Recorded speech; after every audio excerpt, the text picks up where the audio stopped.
ஒருவேளை நீங்க கூட நினைக்கலாம், எனக்கும் தெய்வம் அற்புதம் செய்ய மாட்டாரான்னு சொல்லி. இந்த வசனம் உங்களை நோக்கி வருகிறது. மோசேக்கும் ஜாஷுவாவுக்கும் ஆமா ஆண்டவர் கூட இருந்தது போல இந்த ராத்திரி வேளையில் இந்த செய்தியை கேட்கிற உங்களோடு கூட கர்த்தர் இருக்கிறார். பயப்படாதே. உலக இரட்சகராக இயேசுவின் நாமத்தில் உங்கள் யாவரையும் அன்போடு கூட வாழ்த்துகிறேன். புன்னமல்லி ஆவியானவர் எழுப்புதல் திருச்சபையிலிருந்து உங்களோடு கூட பேசுவதிலே நான் மிகவும் மகிழ்ச்சி அடைகிறேன். ஒவ்வொரு வியாழக்கிழமையும் இரவு 8:30 மணி அளவிலே உங்களை சந்திப்பதிலே நான் மிகவும் மகிழ்ச்சி அடைகிறேன். எங்களுடைய செய்தியை காண ஒவ்வொரு வியாழக்கிழமையும் 8:30 மணிக்கு காண தவறாதிருங்கள். 316 சேனலில் தொடர்ந்து நாங்கள் உங்களுக்கு கர்த்தருடைய வார்த்தையை சொல்வதற்கு ஆயத்தமாக இருக்கிறோம். எங்கள் ஊழியங்களுக்காக நீங்கள் ஜெபித்துக் கொள்ளுங்கள். ஒவ்வொரு ஞாயிற்றுக்கிழமையும் காலை 9:30 மணியிலிருந்து 12 மணி வரைக்கும் காலை ஆராதனைகள் உண்டு. ஒவ்வொரு மாதமும் 3வது புதன்கிழமை எங்கள் திருச்சபையிலே டுனாமிஸ் போதகர்கள் ஜெப ஐக்கியங்கள் காலை 9:30 மணிக்கு நடக்கிறது. தொடர்ந்து நீங்கள் ஜெபியுங்கள், கூடுமானால் கலந்து கொள்ளுங்கள். அமாவாசை இரவு ஜெபங்கள் நடக்கும். தொடர்ந்து 1ஆம் தேதி மாலை ஆராதனைகள் நடக்கும். தொடர்ந்து கூட்டங்களுக்காக ஊழியங்களுக்காக ஜெபித்துக் கொள்ளுங்கள். எங்கள் ஊழியங்கள் நல்ல உள்ளம் ட்ரஸ்ட் என்கிறதான அமைப்பின் கீழே அநேக ஊழியங்கள் நடந்து வருகிறது. கிளை ஊழியங்கள் நடந்து வருகிறது. சிறுவர் ஊழியங்கள், வாலிபர்கள் ஊழியங்கள், பெண்கள் ஐக்கியங்களை தொடர்ந்து நடத்தி வருகிறோம். எங்கள் ஊழியங்களுக்காக தொடர்ந்து ஜெபியுங்கள்.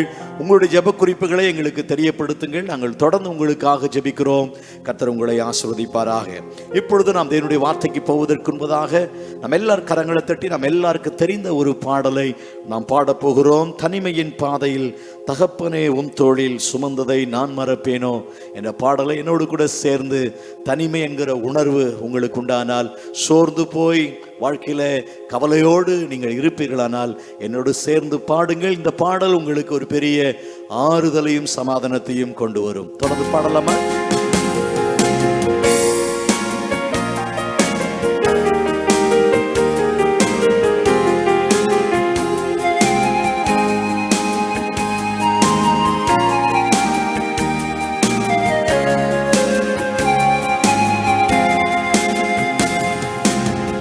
தனிமையின் பாதையில் தகப்பனே உம் தோளில் சுமந்ததை நான் மறப்பேனோ.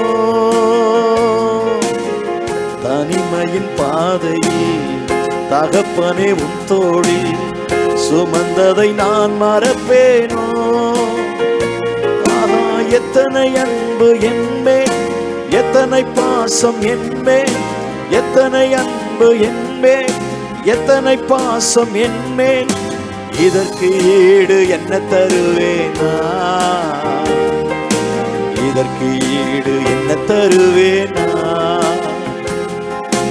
இதற்கு ஈடு என்ன தருவேனா? இதற்கு ஈடு என்ன தருவேனா?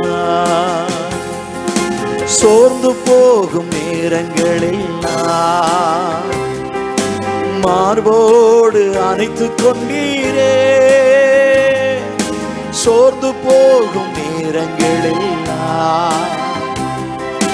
மார்போடு அணைத்துக் கொண்டீரே. கண்ணீரை கணக்கில் வைத்தீரே, ஆறுதல் எனக்கு தந்தீரே. கண்ணீரை கணக்கில் வைத்தீரே, ஆறுதல் எனக்கு தந்தீரே. எத்தனை அன்பு என்மேல், எத்தனை பாசம் என்மேல், எத்தனை அன்பு என்மேல், எத்தனை பாசம் என்மேல், இதற்கு ஈடு என்ன தருவேனா? இதற்கு ஈடு என்ன தருவேனா? இதற்கு ஈடு என்ன தருவேனா? இதற்கு ஈடு என்ன தருவேனா?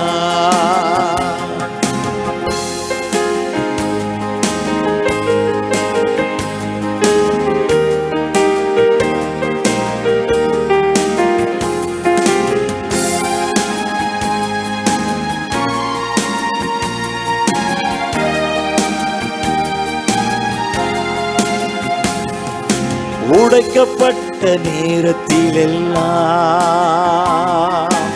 அடைக்கலம் எனக்கு தந்தீரே,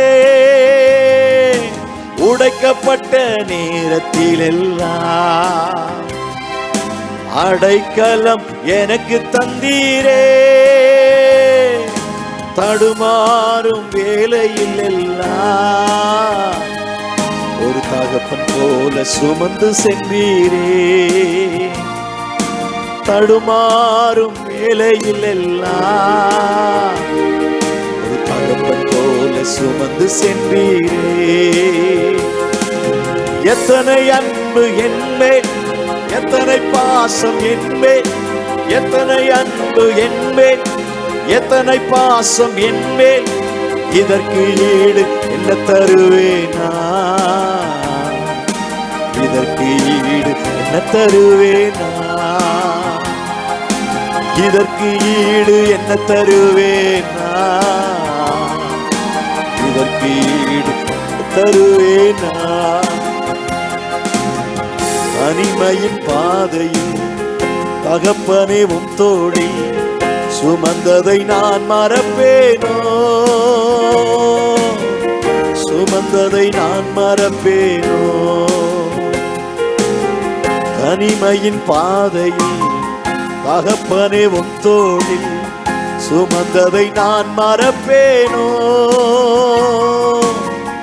சுமந்ததை நான் மறப்பேனோ, சுமந்ததை நான் மறப்பேனோ, சுமந்ததை நான் மறப்பேனோ. Thank you. God bless you. தேவனுடைய நாமத்திற்கு மகிமை உண்டாகட்டும். ஒரு அருமையான அற்புதமான பாடலை நாம் பாட கேட்டோம். தனிமையின் பாதையில் நம்மை சுமந்து நம்மை நேசிக்கிற ஒரு தெய்வம் உண்டு, அவர்தான் நம்முடைய ஆண்டவர். ஹல்லேலூயா. இன்றைக்கு ஒரு வசனத்தை மையமாய் கொண்டு நாம் இன்றைக்கு தியானிக்க போகிறோம். ஏசாயாவின் புத்தகம் 43ஆம் அதிகாரத்தின் 2வது வசனத்தை நாம் வாசிக்கலாம். நீ தண்ணீர்களை கடக்கும் போது, நீ தண்ணீர்களை கடக்கும் போது நான் உன்னோடு இருப்பேன், நான் உன்னோடு இருப்பேன். நீ ஆறுகளை கடக்கும் போது அவைகள் உன்மேல் புரளுவதில்லை. நீ அக்கினியில் நடக்கும் போது வேகாதிருப்பாய். அக்கினி ஜுவாலை உன் பேரில் பற்றாது.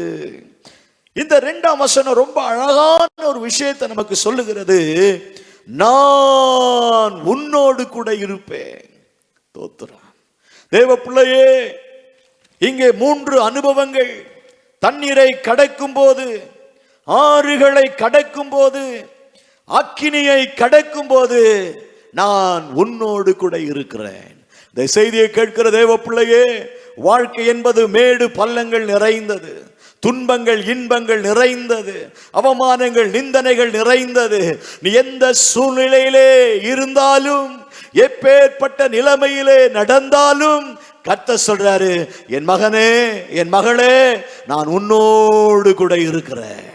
ஒருவேளை இன்றைக்கு அவமானத்தின் நிலைமையில் நடந்து கொண்டிருக்கிறாயோ, கடன் பிரச்சனையில் சூழ்நிலையில் நடந்து கொண்டிருக்கிறாயோ, உள்ளம் உடைந்து சோர்ந்து போயிருக்கிறாயோ, ஏகப்பட்ட கடன் பெருகிவிட்டது, கடன் பிரச்சனையிலிருந்து எனக்கு விடுதலை கிடைக்குமா என்று ஏக்கத்தோடு கூட இருக்கிறாயோ, வாழ்வதா சாவதா என்ற கேள்விக்குறியோடு கூட வாழ்கிறாயோ, பயப்படாதே மகளே. கர்த்தர் சொல்றாரு, நான் உன்னோடு கூட இருக்கிறேன். நாம் ஆராதிக்கிறவர் உன்னை கைவிடுகிறது இல்லை. நீ தொழுது கொள்ளுகிற தெய்வம் உன்னை மறப்பதில்லை. இன்றைக்கு கர்த்தருடைய வசனம் சொல்லுகிறது, நான் உன்னோடு கூட இருக்கிறேன்.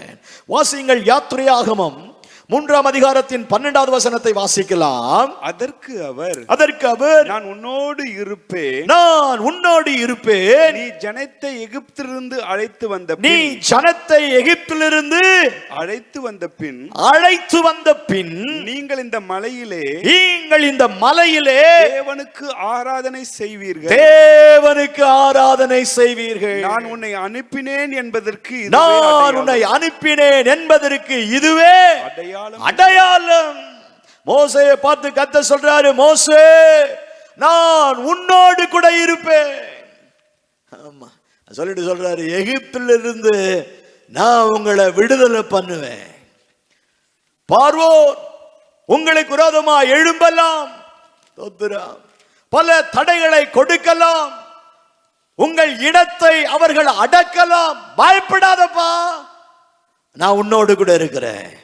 உனக்கு விரோதமாய் பார்வோன் போன்ற சத்துருக்கள் எழும்புகிறார்களோ, உனக்கு விரோதமாய், உன் பிள்ளைகளுக்கு விரோதமாய், உன் வியாபாரத்திற்கு விரோதமாய், ஆசீர்வாதத்திற்கு விரோதமாய் மந்திரங்கள், செய்வினைகள், சூரியங்கள், ஏவல்கள், எப்பேற்பட்ட தீய வல்லமைகள் எழும்பினாலும் மோசையை பார்த்து கத்த சொன்னாரு, பயப்படாதன்னு.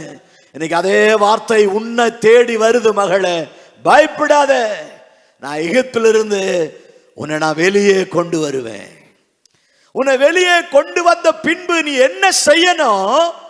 மலை மேல வந்து நீங்கள் என்னை ஆராதனை செய்ய வேண்டும். நன்மைகள் கிடைத்தவுடன் ஆண்டவரை மறந்துடாத.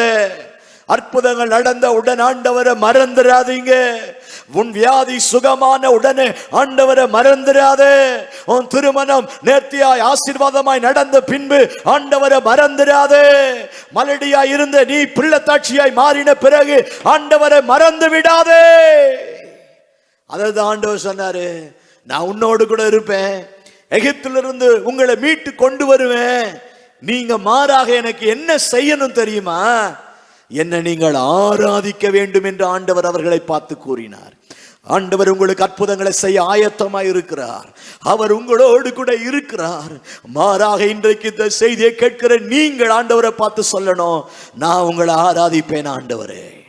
எத்தனை பேர் இந்த செய்தியை கேட்கிறவங்க வார வாரம் தேவ ஆலயத்திற்கு போய் கர்த்தரை ஆராதிக்கிறீங்க? கர்த்தரை ஆராதனை செய்ய பழகுங்க. தேவனுடைய சபைக்கு போக பழகுங்க. அதைத்தான் தேவன் உங்களிடத்தில் எதிர்பார்க்கிறார்.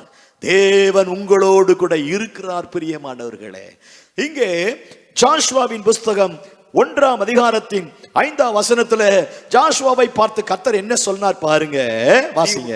நீ உயிரோடு இருக்கும் நாளெல்லாம், நீ உயிரோடு இருக்கும் நாளெல்லாம் ஒருவனும் உனக்கு முன்பாக எதிர்த்து நிற்பதில்லை, ஒருவனும் உனக்கு முன்பதாக எதிர்த்து நிற்பதில்லை. நான் மோசையோடு இருந்தது போல, நான் மோசையோடு இருந்தது போல உன்னோடும் இருப்பேன், உன்னோடும் இருப்பேன். நான் உன்னை விட்டு விலகுவதும் நான் உன்னை விட்டு விலகுவதும் இல்லை, கைவிடுவதும் இல்லை, கைவிடுவதும் இல்லை.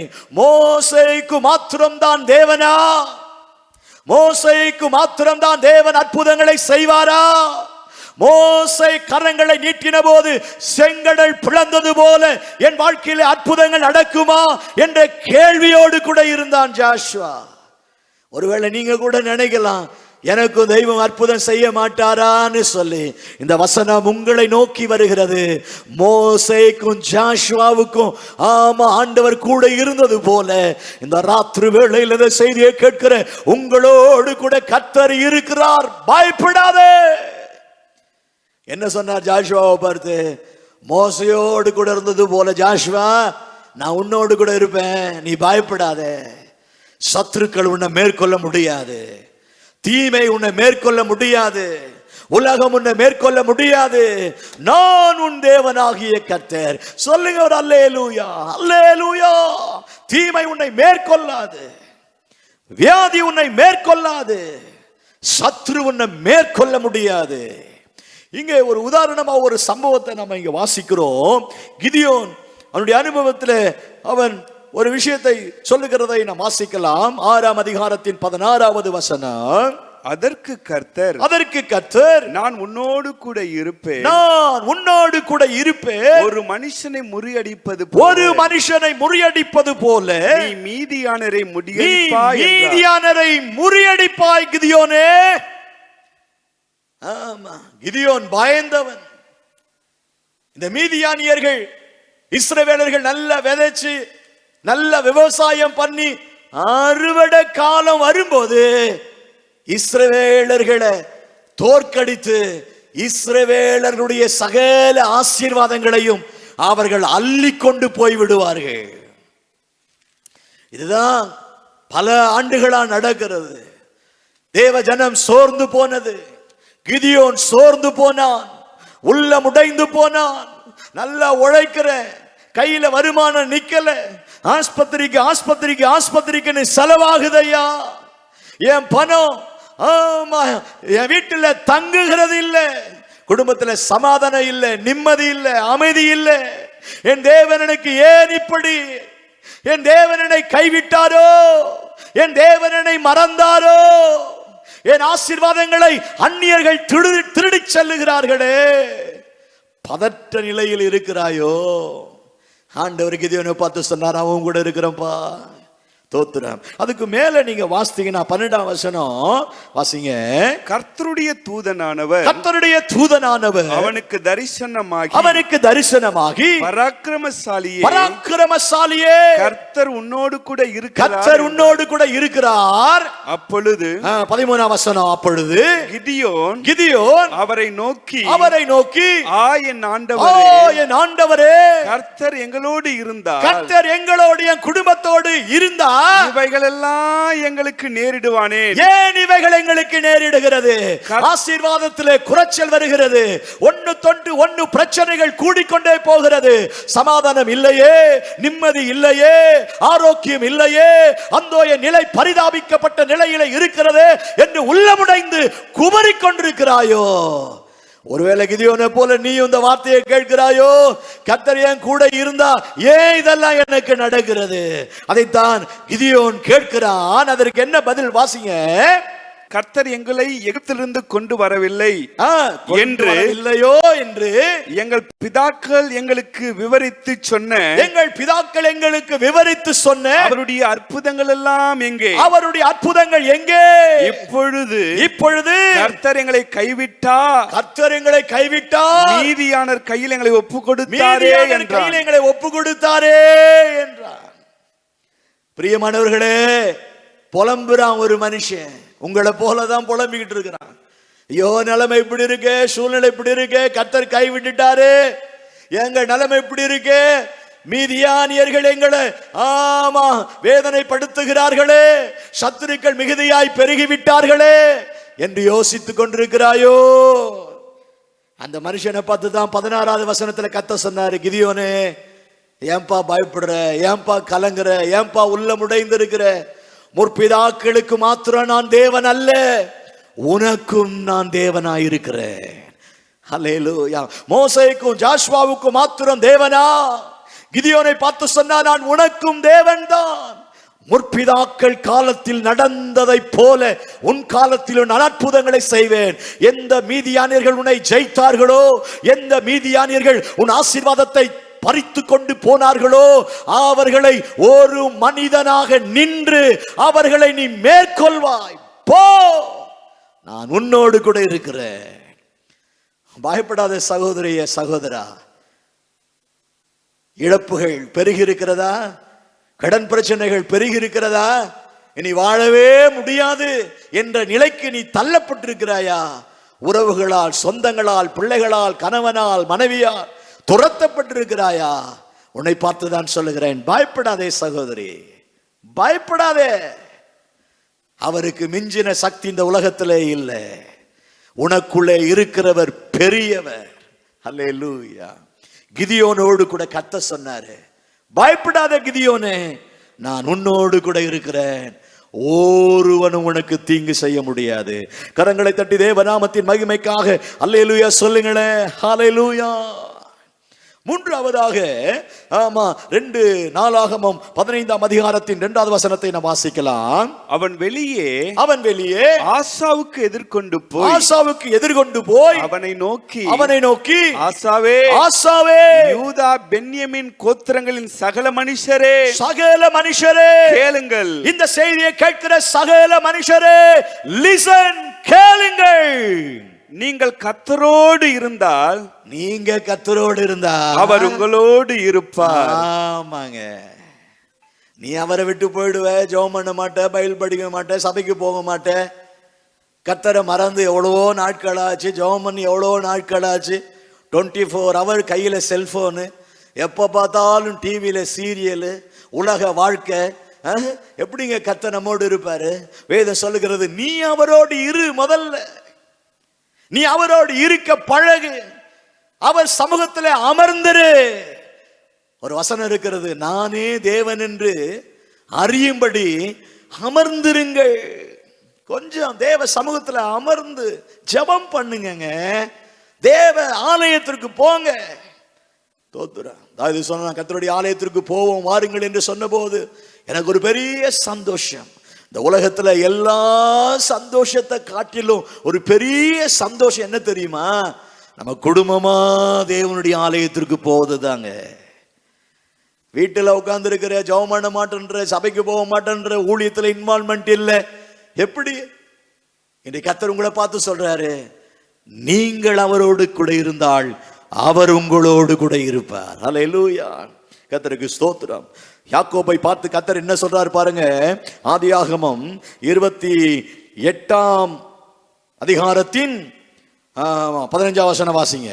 நான் உன்னோடு இருந்து நீ போகிற இடத்தெல்லாம் உன்னை காத்து, நீ போகிற இடங்களெல்லாம் உன்னை காத்து, இந்த தேசத்திற்கு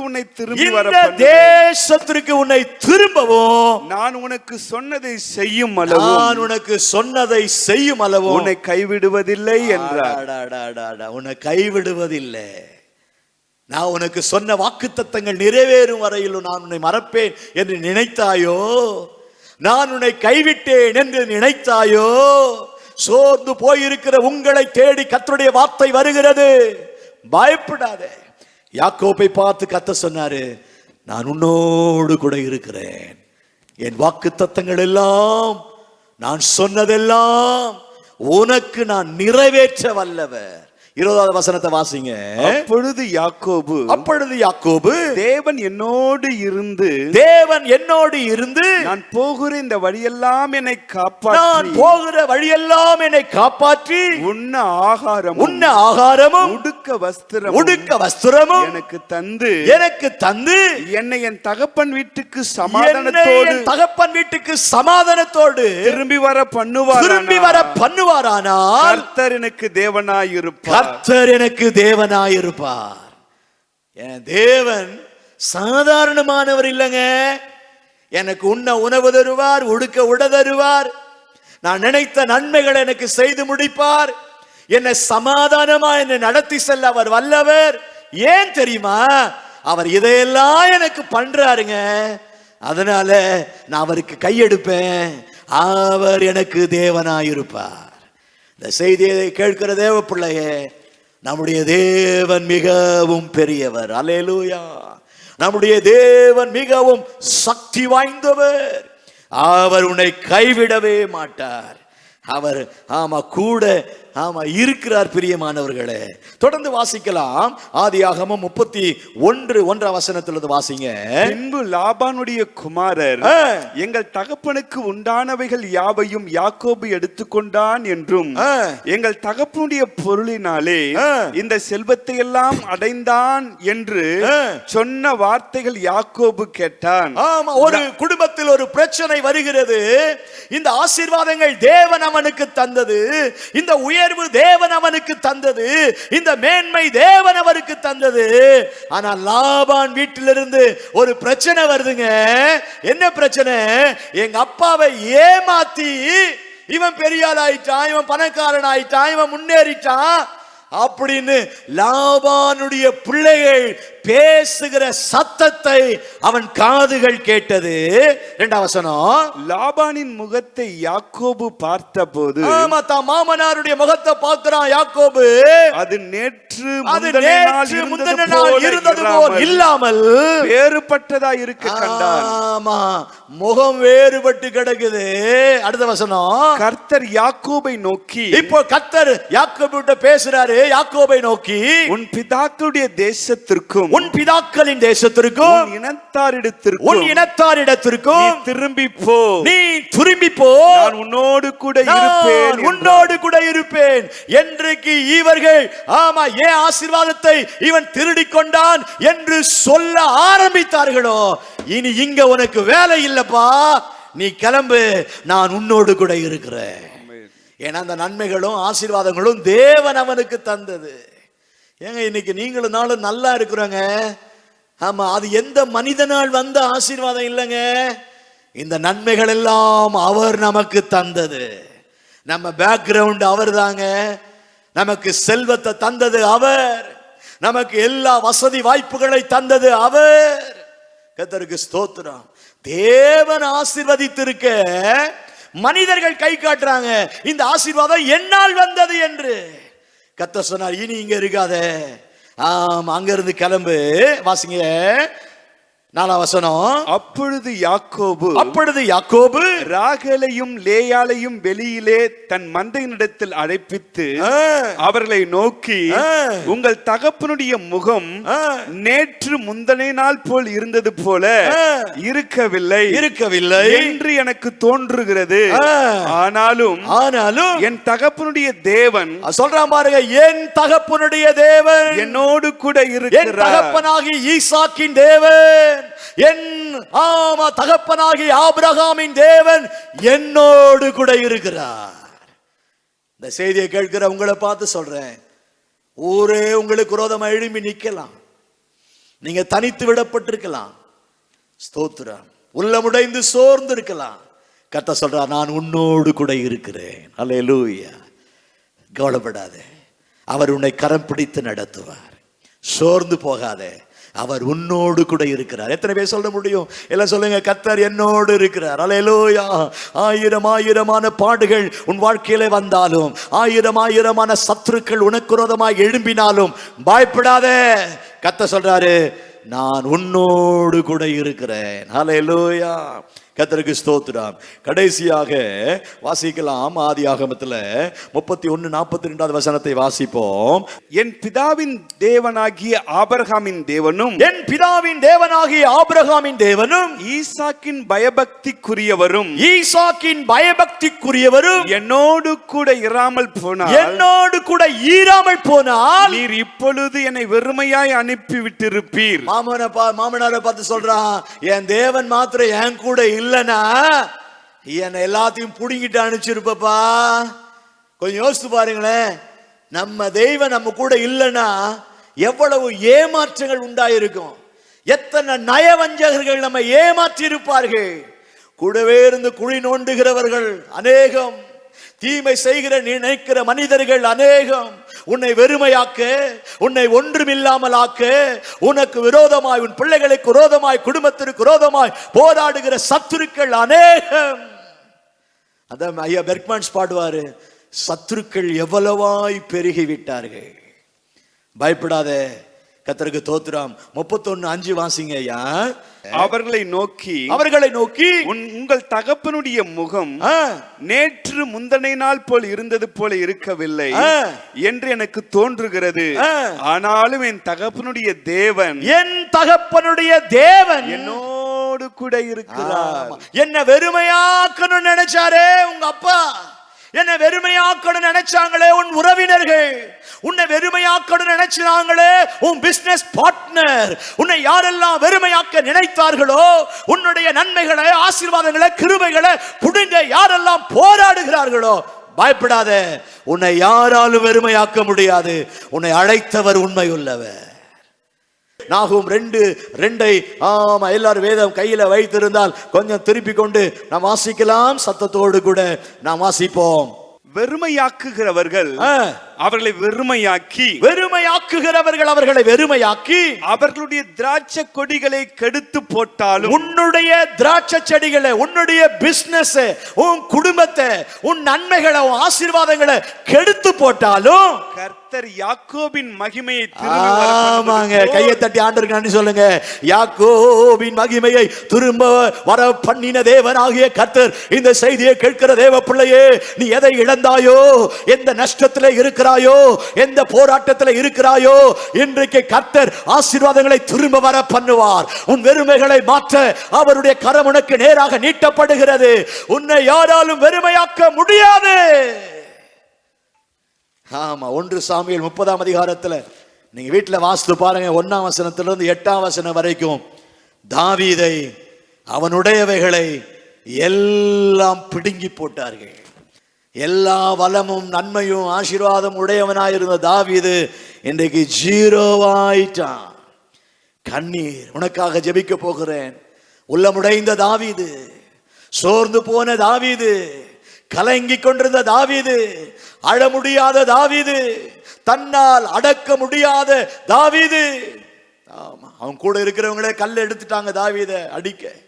கர்த்தரால் அவைகளை திடப்படுத்தி கொண்டு 6ஆம் வசனமும் 8ஆம் வசனம் சொல்லுகிறது, எல்லாம் இழந்தோமே, எல்லாம் கைவிட்டு போனதே, அந்த பரிதாபமான நிலை, இழப்பின் நிலை, வறுமையின் நிலை, சூழ்நிலைகள் தலைகீழாய் மாறி போனது.